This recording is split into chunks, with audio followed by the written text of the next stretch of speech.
The Palisade, it's Hyundai's largest and most comfortable SUV in their lineup. For 2024, there are no significant model changes, but I'm here to review one today because it sells a lot. Ton of space, a ton of value, under $40,000 to start for all of this room, and it's helpful that it also drives really well. So let's get to it. The Palisade received a light mid-cycle refresh for 2023, and it carries over into 2024 pretty much unchanged. It's stylish, it's a big value, and there's a lot of features that you'll find mostly on luxury competitors, but not for the luxury price tag. Every Hyundai looks very different from the other, and that's kind of a good thing if you want something to be distinctive, and the Palisade is no different. Up here, there's a whole confusing but also pretty looking array of lights. Down here, here, and here. There's so many places to point. You have turn signals, you got very bright LED lights, and it's offset by a really nicely textured grille, which on this XRT trim, I think in polished black, is the best looking Palisade in the entire lineup. The Palisade has one choice for an engine. It's a 3.8 liter naturally aspirated V6, no hybrid, no plug-in hybrid, no BEV, none of that. Keeps it pretty simple. Front-wheel drive is standard across the lineup. All-wheel drive is optional on every single trim except the new Calligraphy Night Edition. You're getting an 8-speed automatic, over 290 horsepower, over 260 pound-feet of torque, but the fuel economy, not so great. Check out the numbers. Either way, front-wheel drive or all-wheel drive, it's below a lot of other competitors in this class, so I think having a more fuel-efficient option would be a very welcome choice. But towing is 5,000 pounds across the board, so that's a pretty good one. The Palisade can either look complicated or it can look pretty sporty, like this one. This is the XRT trim. That was new for 2023, and it carries over with the dark black polished wheels, really nice on this model, a dark black polished front grille, no chrome really anywhere. I like that. Keeps that sporty looking effect going pretty well. Just a little satin accents here on the doors and standard cross rails, plus some extra body cladding along the lower door sills. That adds to the off-road look, but there's no off-road performance. This vehicle, even though as big as it is, it feels a little smaller than it is because it actually has a lower height. Lower height here on the roof, lower shoulder height. A lot of SUVs get taller and taller every year, but the Palisade is more approachable. It still feels like a car. As you'd expect for something this big, there is a lot of cargo space. 18 cubic feet behind the third row, 46 behind the second, and when everything is folded, 86. That's among the top in the class.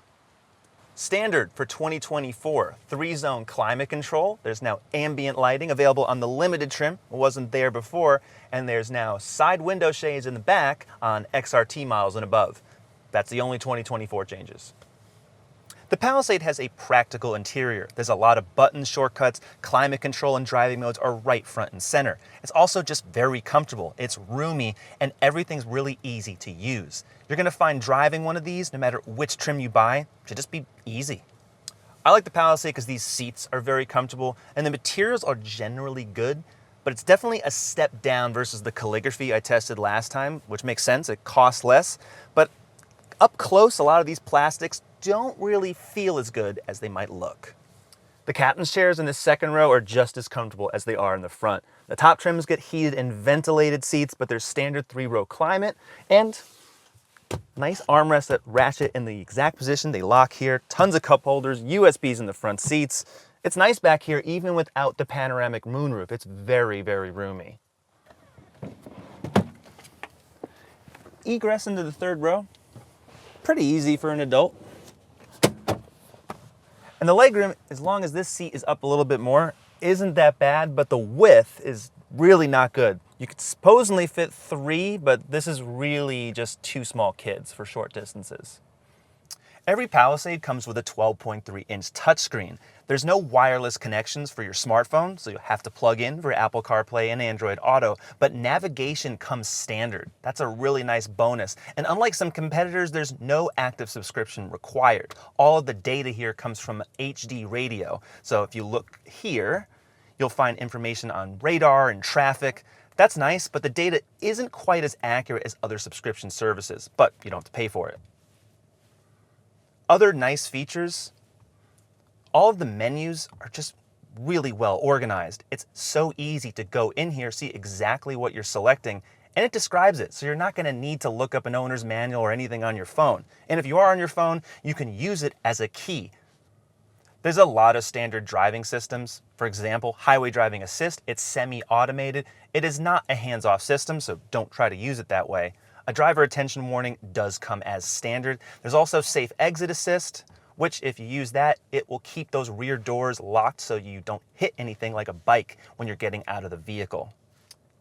My only gripe with this system is that a lot of these graphic icons, they look very similar. So when you're going through here, especially when you're driving, it's difficult to see what it is. Once you have some muscle memory, then it's fine. Every Palisade also comes with a digital instrument cluster.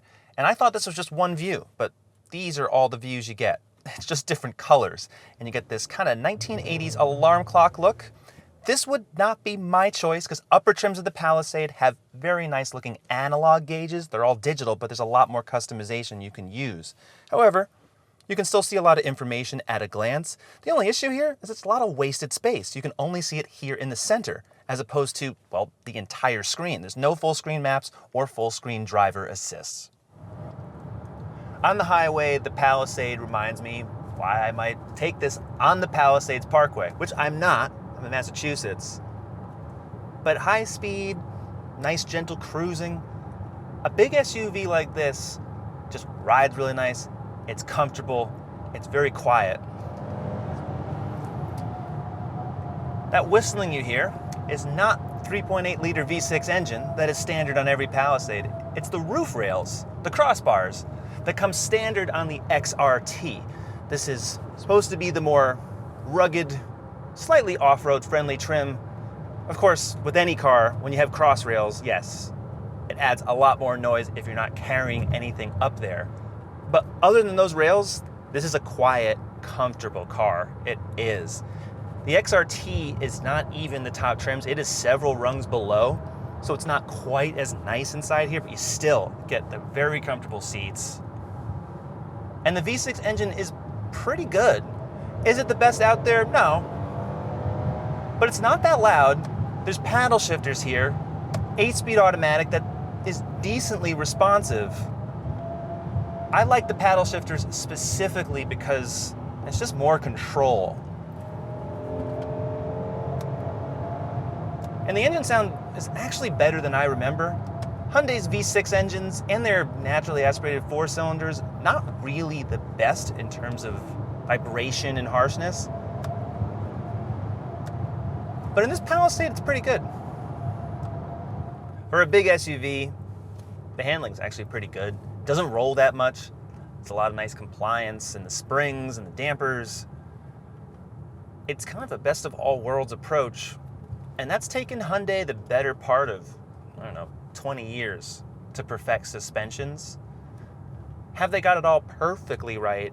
No, but they are so close to it.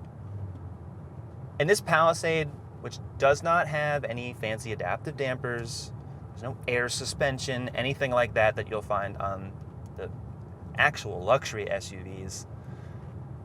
This car works great. It does. I'm comfortable, but I'm not bouncing around. I actually have some steering response here. It's linear, it's predictable. It's not truck slow, kind of off center, which some big SUVs still are, so they make you feel like you're driving an even bigger SUV than you truly are. This one's nice. There's a few driving modes on here too. There's a sport mode, and there's paddle shifters. Let's see what that does. Okay, not too bad.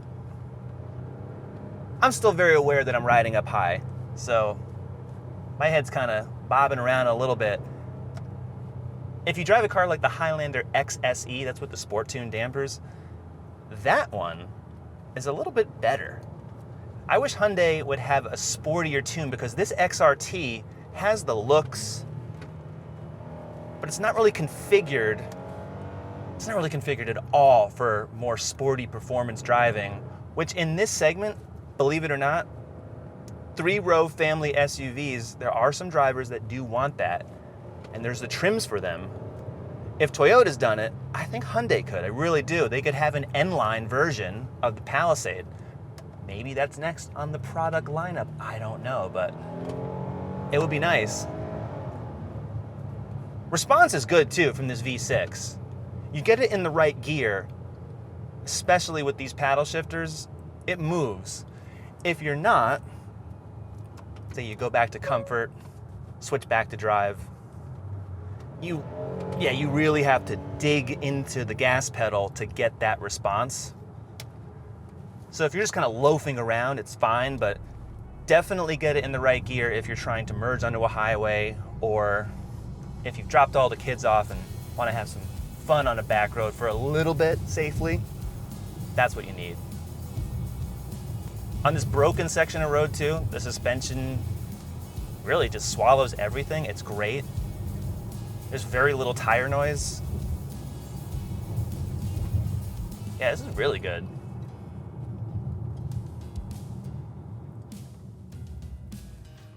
I definitely feel the weight of this car, but the brakes are generally pretty good.